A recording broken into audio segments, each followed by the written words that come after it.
টি-20 বিশ্বকাপ থেকে বাংলাদেশকে বাদ দেওয়ার সিদ্ধান্ত নিয়েছে আইসিসি।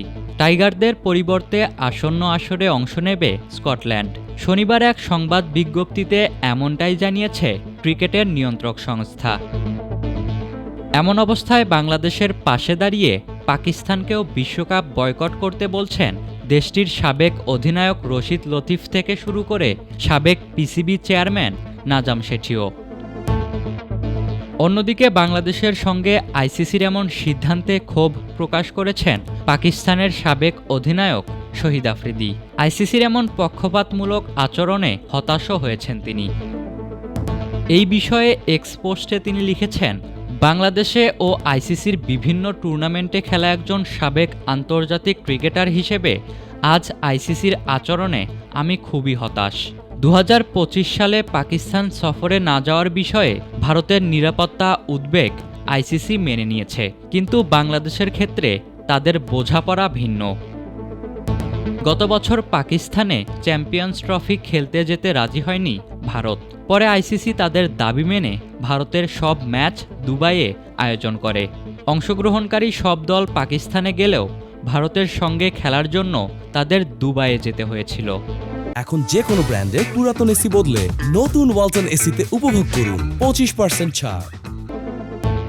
আইসিসি বাংলাদেশের ক্ষেত্রে এই নীতি অনুসরণ করেনি বলে মন্তব্য করেছেন আফ্রিদি। এক্সে তিনি লিখেছেন, ক্রিকেট পরিচালনা সবার জন্য একই নিয়ম ও ন্যায্যতা থাকা দরকার। বাংলাদেশের খেলোয়াড় ও কোটি কোটি সমর্থক সম্মানের দাবিদার, মিশ্র নীতি নয়। আইসিসির উচিত সম্পর্ক গড়া, ভাঙা নয়। একই ধরনের মন্তব্য করেছেন অস্ট্রেলিয়ার সাবেক অলরাউন্ডার জেসন গ্লেসপিও। তিনি লিখেছেন, আইসিসি কি কোনো ব্যাখ্যা দিয়েছে যে কেন বাংলাদেশ তাদের ম্যাচগুলো ভারতের বাইরে খেলতে পারল না? আমার মনে পড়ছে ভারত পাকিস্তানের চ্যাম্পিয়ন্স ট্রফির ম্যাচ খেলতে অস্বীকৃতি জানিয়েছিল এবং তাদের সেই ম্যাচগুলো পাকিস্তানের বাইরে খেলার অনুমতিও দেয়া হয়েছিল। কেউ কি এটার যৌক্তিক ব্যাখ্যা দিতে পারেন? এর আগে পাকিস্তান ক্রিকেট বোর্ডের চেয়ারম্যান মহসিন নাকভিও একই সুরে কথা বলেছেন। শনিবার লাহোরের সংবাদ মাধ্যমের মুখোমুখি হয়ে তিনি বলেন, বাংলাদেশের সঙ্গে অন্যায় করা হয়েছে।